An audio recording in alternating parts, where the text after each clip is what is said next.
Assalamu alaikum. Thanks for clicking me. Welcome back to Nashesh English Club. It's your career clinic, my brothers and sisters. Today, in this video, we are going to learn how we can speak, in English, but we will learn according to English system. যে direct ইংরেজি শিখবো, বাংলার কোনো time নাই। এটা হচ্ছে একটা বিষয়। সরাসরি ইংরেজি শেখা সবচেয়ে বেশি উত্তম। অনেকে এখন প্রশ্ন করবেন যে বাংলা না জানলে ইংরেজি কিভাবে জানবো। এই বাংলা জানাটা দুই ধরনের লোকদের জন্য জরুরি। সেটা হচ্ছে এক হচ্ছে যারা খুব এক্সপার্ট এবং যারা হচ্ছে টিচার, যারা ট্রেনিং করাবে, তাদের জন্য বাংলা খুব ভালো করে জানা দরকার। বাংলা স্ট্রাকচার কি, বাংলা সাবজেক্ট প্রথমে বসে না শেষে বসে, অবজেক্ট প্রথমে বসে না শেষে বসে, তাহলে এটা জানা তাদের অত্যন্ত জরুরি, যেহেতু তারা টিচার। ওকে, এটা একটা বিষয়। আরেকটা হচ্ছে যে কিছু লোক আছে যারা হচ্ছে যে রাইটিং শিখবে, বিভিন্ন বড় বড় ইংলিশ নিউজ পেপার থেকে বাংলা করবে, অথবা বাংলা থেকে ইংলিশ করবে, বা ইংলিশ থেকে বাংলা করবে। এই ধরনের কাজের জন্য অবশ্যই ইংলিশটার সাথে সাথে বাংলাটাও ভালো জানতে হবে। এই নিয়ে আমার অনেক ভিডিও করা রয়েছে। যারা আমার আইএলটিএস ভিডিও দেখেছেন অলরেডি, তারা খুব ভালো করে জানবেন যে কিভাবে ভেঙে ভেঙে ইংলিশ থেকে বাংলা করা হয়েছে আর বাংলা থেকে ইংলিশ করা হয়েছে। ওকে, আমরা আজকে ক্লাসে চলে যাই। তো আজকে আমাদের ইজি স্পোকেনের ক্লাস হচ্ছে 3.1। ডিরেক্টলি ইংলিশ শিখবো আজকের ক্লাসে। তারপরেও কিছু রাইটিংয়ের বিষয় রয়েছে। যারা অ্যাডভান্স লার্নার্স বা যারা টিচার, যারা ইংলিশ টিচিং দেয়, তাদের জন্য অত্যন্ত গুরুত্বপূর্ণ। এখন বিষয়টা হচ্ছে এখানে যে স্টে উইথ, এই সেন্টেন্সটা কি সেন্টেন্স? এটা হচ্ছে নিশ্চয়ই ইম্পারেটিভ সেন্টেন্স, স্টে উইথ। এখন এই স্টে, এটা হচ্ছে কি ভার্ব, এবং তারপরে রয়েছে একটা প্রেপোজিশন। আমরা আপাতত এটা প্রেপোজিশন ধরছি না, এটাকে অবজেক্ট হিসেবে ধরছি। আর অবজেক্ট বলতেই হচ্ছে যা অ্যাকচুয়ালি যাকে উদ্দেশ্য করে বলা হয়। কিন্তু এখানে এতটা জটিলভাবে না ভেবে সিম্পলি ভাববো যে ভার্বের পরে যা বসে সেটা হচ্ছে সব অবজেক্ট। ক্লিয়ার? তাহলে ভার্বের আগে কি বসে? নিশ্চয়ই সাবজেক্ট বসে। যেহেতু ইম্পারেটিভ সেন্টেন্স, তাই বারবার আমরা ইউকে আনতে চাচ্ছি না, রাইট? এখন এটা ডিরেক্ট ইংরেজি শিখবো। সেটা হচ্ছে স্টে মানে থাকো, উইথ মানে সাথে। তাহলে আমার এটা সহজ হয়ে গেল যে সাথে থাকো, তাই না? বাংলাটা মনে হচ্ছে যে থাকো সাথে, মানে থাকো সাথে, খারাপ লাগছে, শুনতে ভালো লাগছে না। কিন্তু বাংলা যদি একটু সাথে থাকো বলি, মানে আগে এটা বলি তারপরে এটা বলি, তাহলে শুনতে ভালো লাগছে।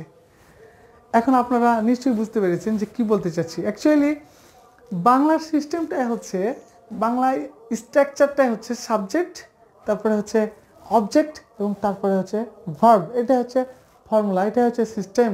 এটা নিয়ে আমার ব্যাপক ভিডিও বানা রয়েছে। আপনারা চাইলেই যদি ইংরেজিতে দক্ষ এক্সপার্ট হতে চান, আইএলটিএসে ভালো কিছু করতে চান, রিডিংয়ে ভালো স্কোর তুলতে চান, তাহলে অবশ্যই সে ভিডিওগুলো দেখতে হবে।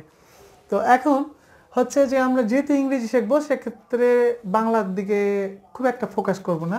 এখানে হচ্ছে স্টে উইথ, সাথে থাকো, মানে থাকো সাথে বাংলায় বলতে ভালো লাগছে না, বাংলায় সাথে থাকো বলতে ভালো লাগছে। তো যাই হোক, যেটা হোক না কেন, ইংরেজিটা ফোকাস করি। স্টে উইথ মানে সাথে থাকো। তারপর হচ্ছে স্টে ইন যদি বলি, তাহলে ইন হলে তো ভিতর হয়ে যাচ্ছে, তাহলে ভিতরে থাকো। আচ্ছা, যদি বলি যে বাইরে থাকো, তাহলে বাইরে হলে তো আউট হয়ে যাচ্ছে, তাহলে স্টে আউট। এইভাবে আমাকে ধুমধাম stay with, stay in, stay beside, stay outside, stay to the left side, stay to the right side, stay front, stay back, stay down, stay up, stay to the corner, stay at restaurant, stay in the field, stay at chamber। মানে স্টের পরে যা আছে ধুমধাম আমরা বসাবো। আমরা direct ইংরেজিকে মনে করব যে এটা আমাদের মাতৃভাষা, এটা এভাবে শিখতে হবে। এখন এটাকে যদি কেউ বাংলা করতে চায়, করতে পারবে, কিন্তু একটু নিয়ম জানতে হবে। আর এই নিয়ম জানাটাই জন্যই আমাদের বাংলা ফর্মুলা জানতে হবে, বাংলা স্ট্রাকচার জানা লাগবে। তাহলে একটু আমরা সামনে এগোই। তাহলে স্টে উইথের এখানে চেঞ্জ করে প্রতিনিয়ত অন্য কিছু আমরা দিতে পারবো। তাহলে ইংরেজি থেকে বাংলা করার যখন প্রয়োজন হবে, তখন তো আমাকে জানতেই হচ্ছে যে কিভাবে এটা করব। তাহলে হচ্ছে স্টে উইথ, এখানে নিশ্চয়ই ইউ রয়েছে, ইউটা হিডেন আছে এখানে, রাইট? তাহলে একটা ইংলিশ সেন্টেন্সে সর্বপ্রথম কাকে খুঁজতে হয়? সর্বপ্রথম সাবজেক্টকে খুঁজতে হয়। ক্লিয়ার? সর্বপ্রথম সাবজেক্টকে খুঁজলাম ইংলিশ সেন্টেন্সে, সাবজেক্টের পরে আমরা খুঁজি ভার্বকে, এটাই তো, তাই না? সাবজেক্টের পর ভার্ব খুঁজি ইংরেজির ক্ষেত্রে, কিন্তু বাংলার ক্ষেত্রে কি খুঁজি এটা বুঝতে হবে। বাংলা স্ট্রাকচার অনুযায়ী সাবজেক্টকে প্রথমে খুঁজবো, এটা একটা সেন্টেন্সের মালিক যেহেতু সাবজেক্ট, ওকে তো খুঁজতেই হবে।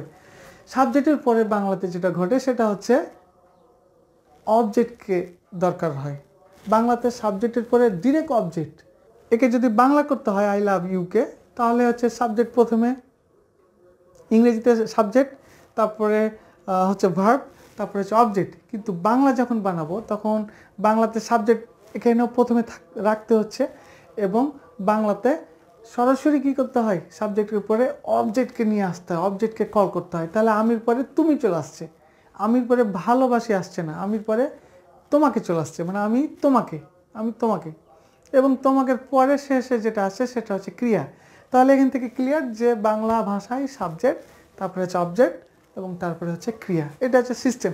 তো এখন এখানে আমরা যেটা করেছি সেটা হচ্ছে যে যখন অবশ্যই ইংরেজি থেকে আমি বাংলা বানাবো, তখন সব শেষে যে আছে ওকে আগে খুঁজে বের করতে হবে। সব শেষে যে আছে মানে ইংরেজির সব শেষে যে আছে, এবং ওকে খুঁজে বের করার আরও আগে বের করতে হবে সাবজেক্টকে। যেহেতু এখানে সাবজেক্ট ইউ আছে, তাই এটা নিয়ে মাথা ব্যথা করছি না, আমরা জাস্ট সব শেষে চলে যাব। তাহলে সব শেষে কী আছে? উইথ। তাহলে ওকে 1 নাম্বার মার্কিং করলাম, এবং শেষের দিক থেকে পর্যায়ক্রমিকভাবে পিছনে আসতে হবে। তাহলে এটা 1 নাম্বার দিলাম, তারপরে একটা 2 নাম্বার দিলাম।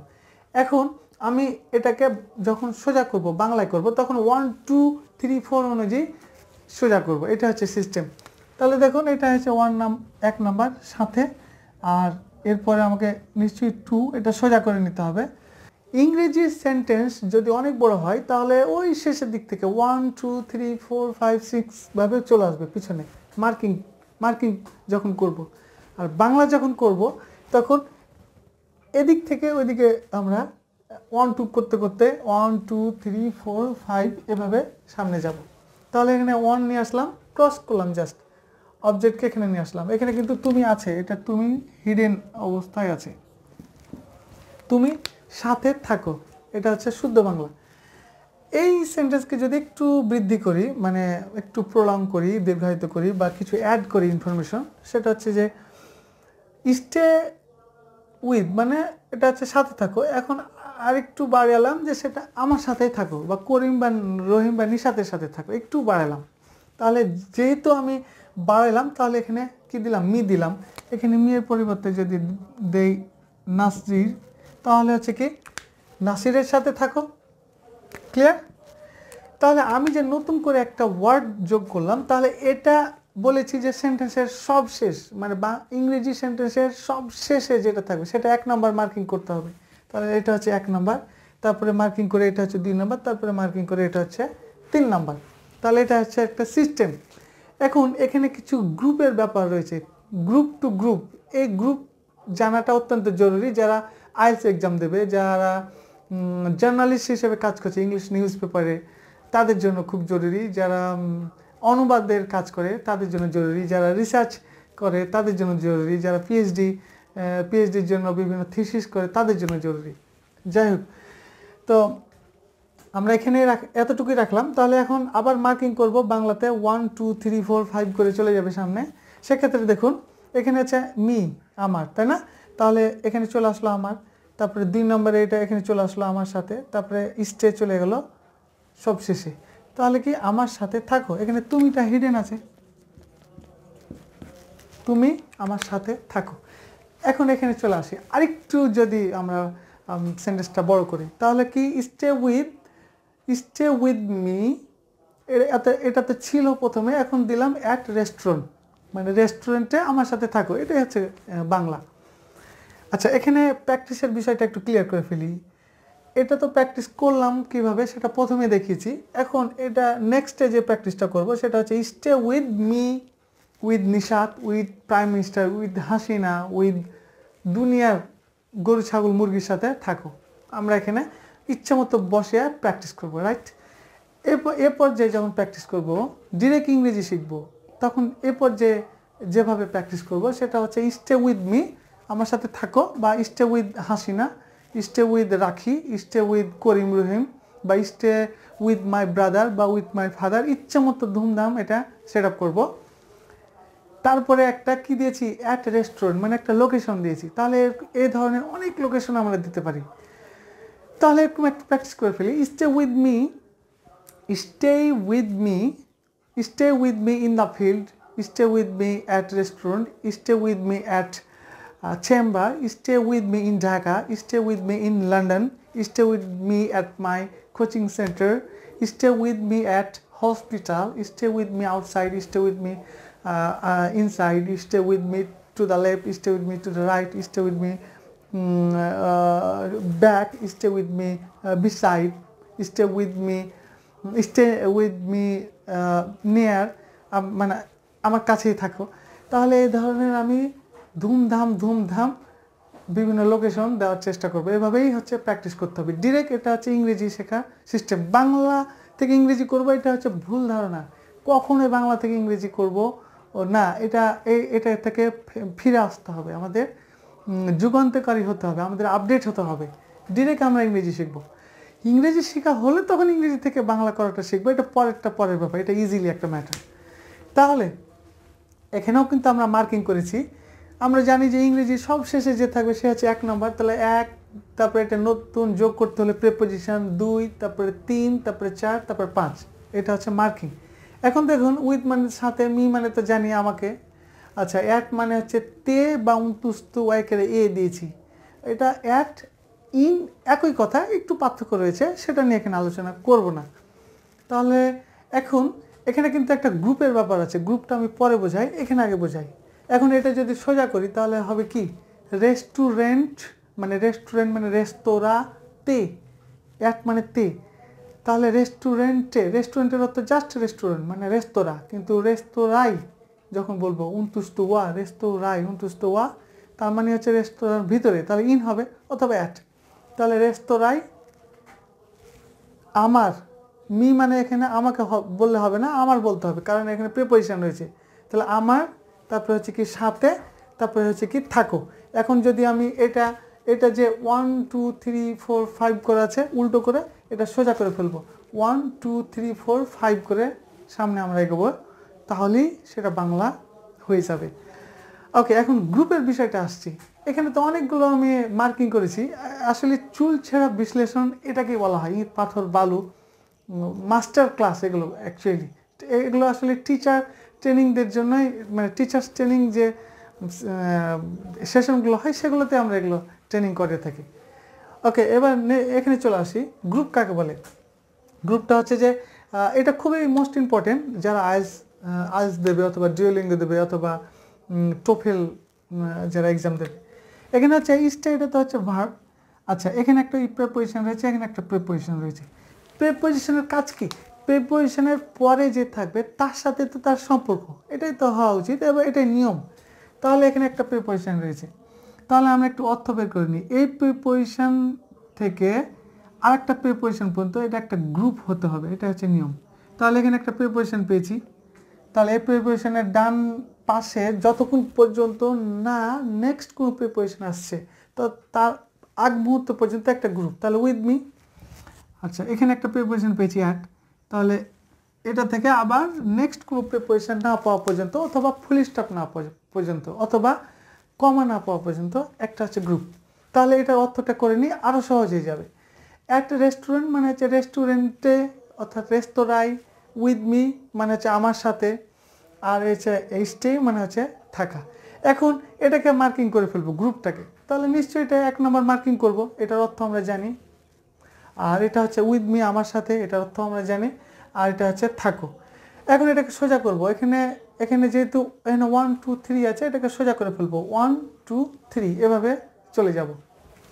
এখন এখানে দেখুন, এখানে প্রথমে ইংলিশটা নিয়ে এসেছি যে রেস্তোরাঁয় অথবা রেস্তোরাঁতে, এটা হচ্ছে শুদ্ধ, যেহেতু অ্যাট আছে এটা মিলে ঠিক করতে হবে। রেস্তোরাঁয়, তারপরে হচ্ছে যে এটা 2 নম্বরে আমার সাথে, আর এটা হচ্ছে 3 নম্বরে থাকবো। তার মানে এটা এখানে চলে আসবে 2 নাম্বারটা এই পজিশনে চলে আসছে, আর 3 নাম্বার যেটা সেটা ওইদিকে চলে যাচ্ছে। এভাবে প্রত্যেকটা ক্ষেত্রেই এখানে হচ্ছে যে এটা মি, এটা 1 নাম্বার এখানে চলে আসলো, 2 নাম্বার তো এখানে চলে আসলো, তারপরে আর 3 নাম্বার সব শেষে চলে যাচ্ছে।